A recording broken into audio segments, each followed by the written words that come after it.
So now we have a Photoshop document, which is a document that we need to protect. This document is a full resolution document. It's got all our creative edits in it, and we want to maintain those creative edits at full resolution. So we haven't resized anything, we haven't changed its physical dimensions. So we need to start thinking about, okay, what are we going to do next with this image? Where's it going to output? Now we've done input, right? So we've inputted images by taking them, or we've inputted by putting them into Bridge and uploading them to a computer, and all of those things have happened on the input. Now we want to start outputting, and our output for one was to do creative edits and maintain that creative edit image, but we want to start deploying it, right, to whatever it is we're going to do. So first we're going to start practicing resizing this image and changing the format of this image for print.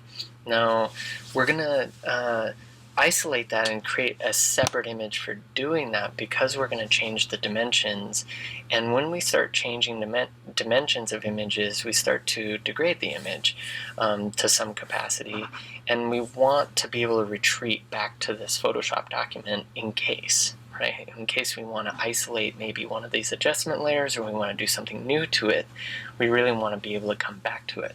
So what I do first is, when I'm thinking about what it is I'm doing next, in our workflow, we've established that we have our raw image first. That's unedited. We go to PSD and we make all our creative edits. The next thing I want to do is create a TIFF for print, because that's going to be the next dimension smaller than our PSD. And then our web JPEG is our last output, and that's going to be the smallest file size. So we're constantly notching down in its overall physical dimension. So I'm going to save this as a TIFF file under the format of TIFF in my TIFF for print file that I've created. I'm going to save this. I'm replacing because I already had created that. Now, I don't want any image compression. I want to keep everything by default here and say OK. It's going to warn me that including layers, these layers over here, is going to increase the file size. That's OK for right now, because I'm going to show you how to flatten those. You'll notice up here this changed to TIFF.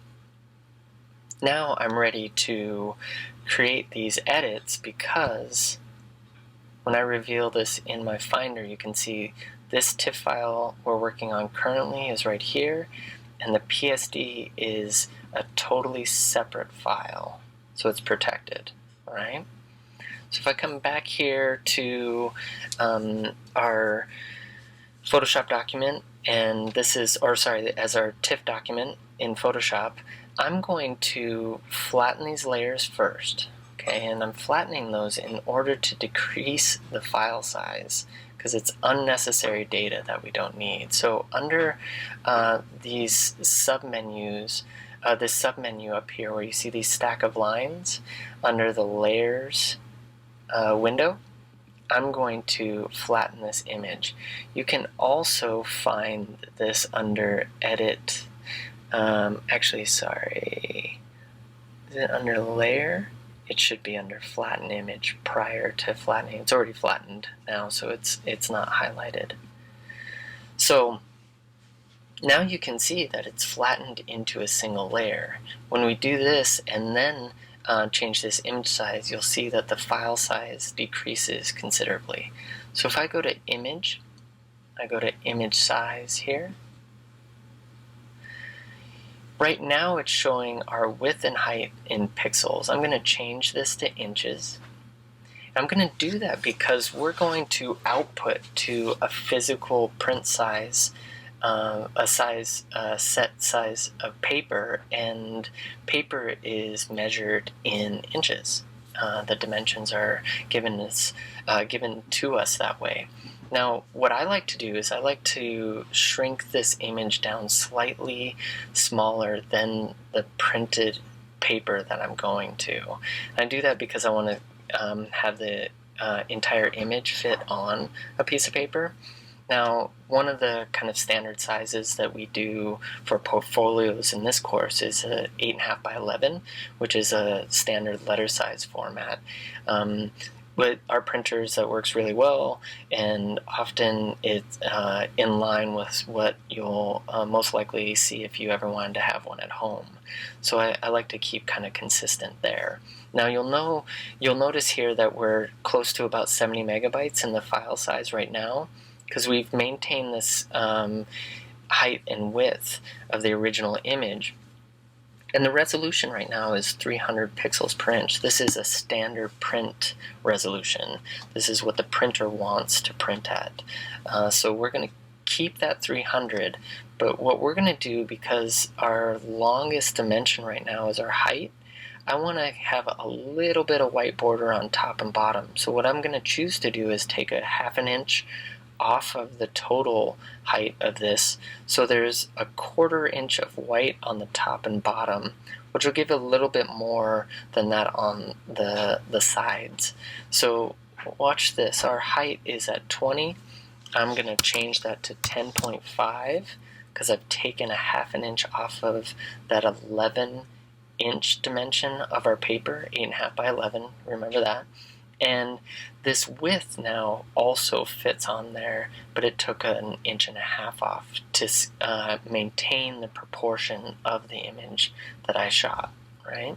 So now notice, it jumped from being almost 70 megabytes down to about 20 megabytes, okay? So if I hit OK, you'll see that it'll shrink here. Now the last thing, again, I need to make sure that I save this. So if I go to File, Save, I'm already in TIFF, so I'm not worried about overwriting that PSD. If I go to Reveal in Finder, you'll notice that it got to about 20 megabytes. The PSD is about 216 megabytes because it still is maintaining our full resolution and all the data that we added to it. Alright? So now we're back here in Photoshop. We have our saved TIFF. This is ready to print onto an 8.5 by 11 piece of paper comfortably. Now again, I'm thinking about what is our next output. Now for our course and in general, we want to deploy our images and present them as print and as web images. And primarily, because we're online, it's going to be a web image. So I want to resize this image for web, and I want to make sure that that image size is also again at a smaller overall dimension and file size in order to be very portable. The reason that's so critical at this stage is because people want their images to, or your viewer wants to see images load quickly on your website, and if there's any lag there, you're going to lose them. You're going to lose their attention, or they're going to leave your image.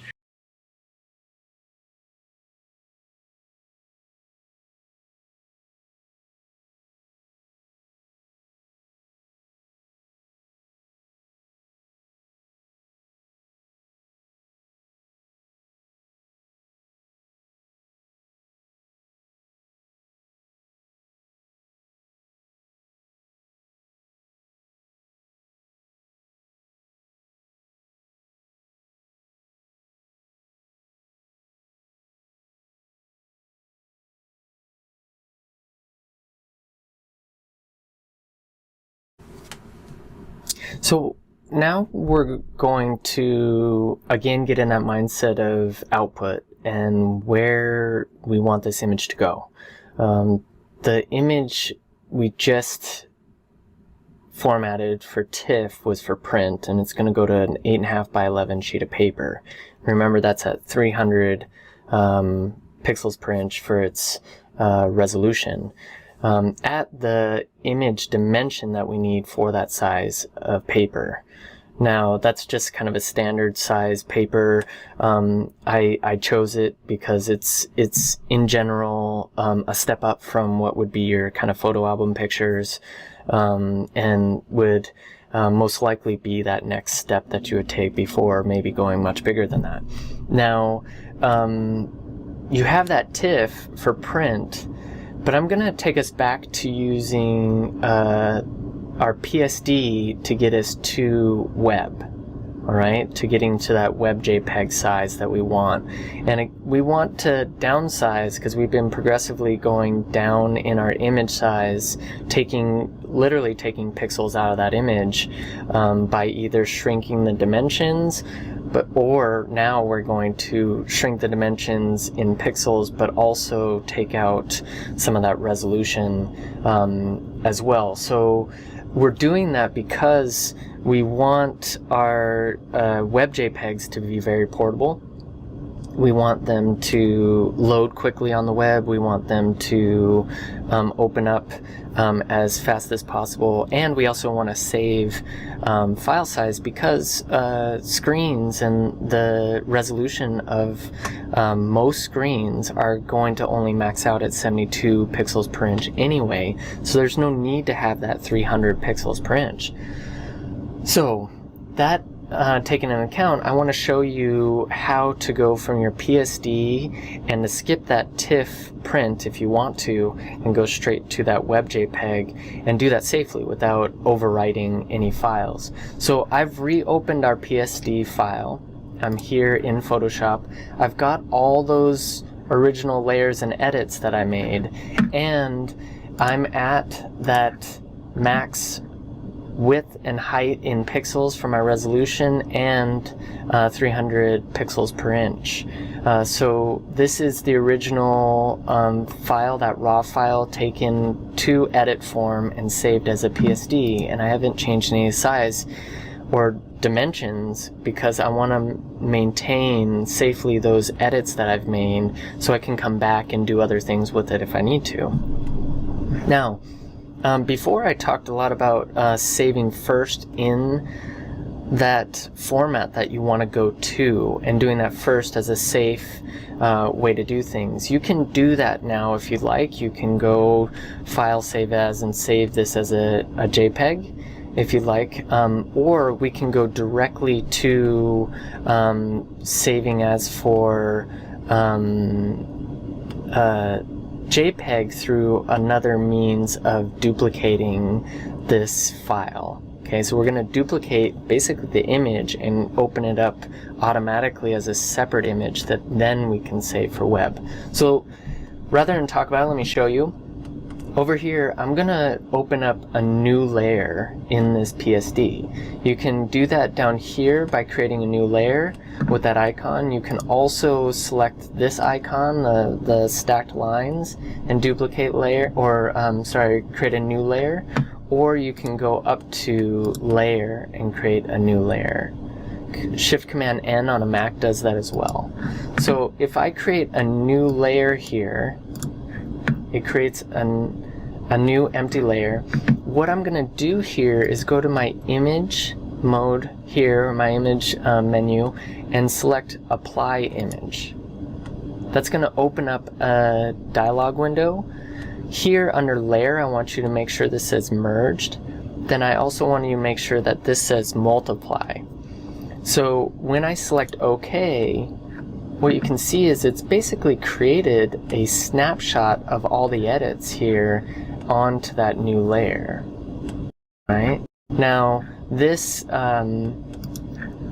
in essence has become a stacked image on top that's identical to the edits that I've made. Okay? Now, what I want to do with this though is I want to duplicate this layer, but instead of duplicating it on this existing document, I want to duplicate it to a whole new document. So if I select OK, notice what happened. Here's our PSD up here. You can delete this now if you'd like, that snapshot, or you can save it as part of this PSD. It'll just increase your file size if you do that. But here we have a totally new independent image that is a snapshot. The layers are flattened and compressed into a single layer, the adjustments that we made in that PSD, but now you still have that same file dimension. So if I go to image and image size, you're still at 4000 by 6000 at 300 for our sample, same image size. Now here you can choose to save now as a JPEG and save that separately if you're feeling at all anxious. You can close this out and say don't save for our PSD, and now we don't run that risk if we don't want of overwriting that PSD file. And here what I'm going to do is I'm going to go to File, and I'm going to use a preset menu that Photoshop creates to effectively save for web. Okay, so if you'll notice what I just did there, I went File, Export, Save to Web. That's going to open up a new dialog window once my computer catches up, and this is going to encode that image properly for viewing on the web, these images. So here you have a preset. We're going to stick to JPEG for now. These other file formats do something unique. Usually it's for animation or for giving our image transparency, but I don't want you to worry about that right now. I want you to make sure that your quality is at least 80 or above. There's other technical reasons why you would use other quality for this image, but let's go ahead and stick with 80 or above. It's totally fine. I want you to make sure that this dialog that says convert to sRGB is checked, because that's the color space of the web, and we want to make sure that matches. That's a universal color space. Now down here, this is the big question: what dimensions to make this? Now we're using, I'm going to zoom out here so you can see, we're using a vertical image, and when using a vertical image, it's not going to be, it's going to fit onto your screen. Your height is your longest dimension, but it's not going to be the same longest dimension as you would have if it was turned sideways on a screen, because monitors or screens are wider than they are tall, right? So they're formatted to be horizontal or kind of landscape, and not kind of, they are landscape in format. You don't see monitors this way. So just keep in mind that I'm going to talk about this image size in those terms. I'm going to talk about them in terms of vertical and horizontal, and that's going to change our dimension some. So if we were in that horizontal format, I want you to use your widest dimension as at least 2000 pixels.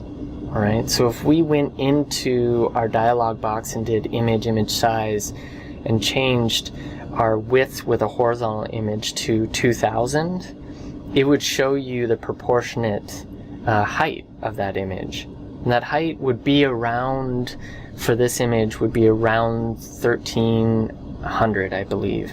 And so we're going to stick to assuming that it's roughly 1500, because that's going to help us now define the width that we want to use here on this image, because the width is going to be smaller with a vertical image than it is with a horizontal image, like I just said. Okay, so I know that's a little bit convoluted, but if you can try to just remember some of the presets I'm going to give you for now, it'll hopefully start to make sense as we progress throughout the course. So I'm going to change that to 1500, and you'll notice that it comes close to our height being 2000. So if you wanted to, you could downgrade this some, and I think that would be fine. If you went to 2000, yeah, it gives you 1333. That would be fine as well. I don't mind either way. And what we're going to do is, you have the option real quick. I'm going to show you, I'm going to preview this on the web. It's going to show you the size of that image on a website. So let me close this out here, and then that's how it is recognized full screen on the web. And you can see it's pretty large, right? So if I back out here, I have to subtract on my or zoom out on my monitor or my web browser in order to see the full image.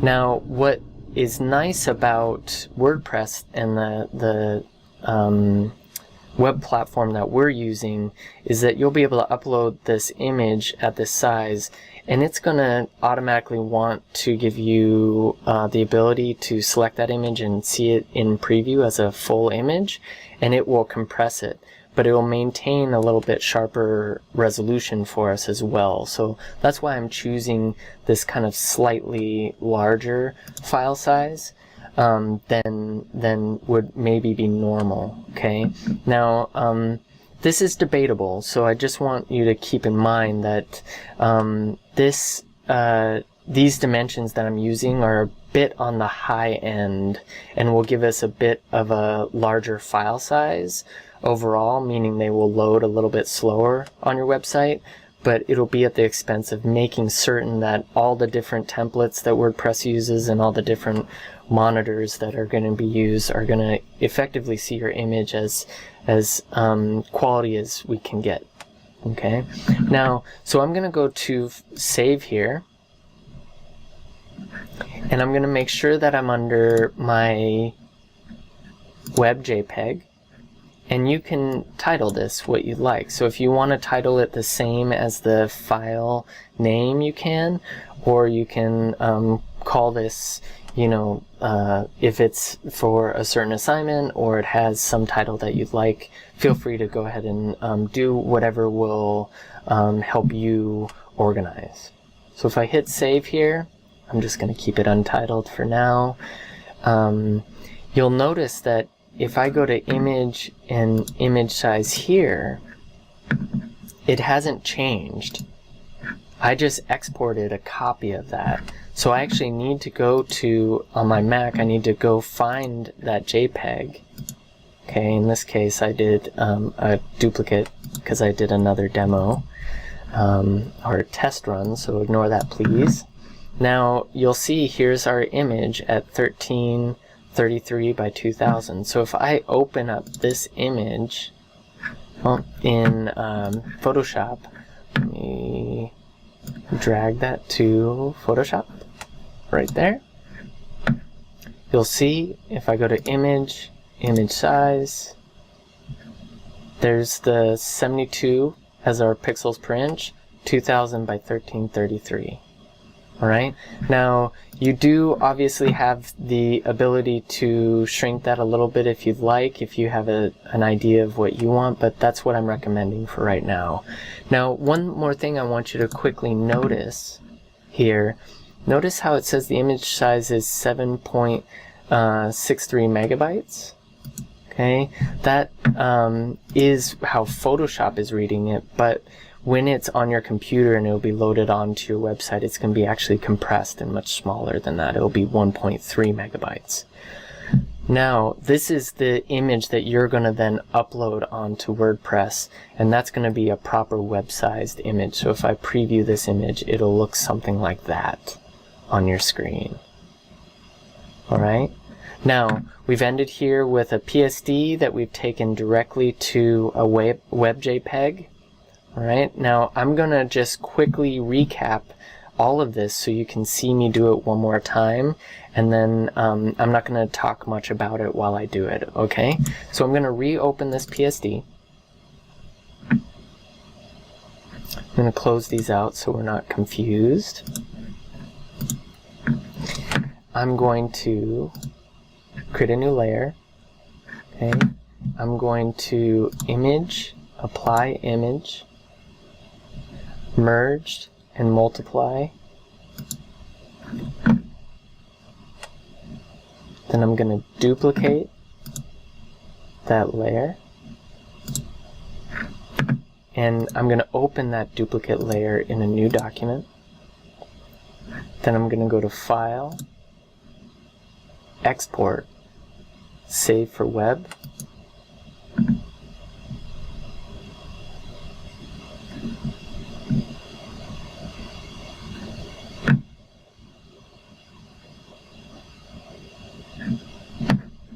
going to make sure it's JPEG, at least 80 in quality, convert to sRGB if it's not already, and then I'm going to change my width here to, actually I'm going to change my height. I'm going to do that 2000. I think that's fine. That's close enough to that 1500. I'm going to then save.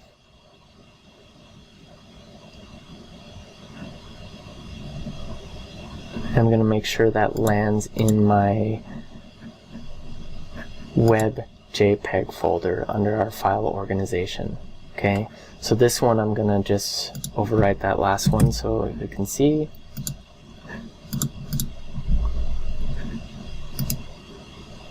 And that replaces it.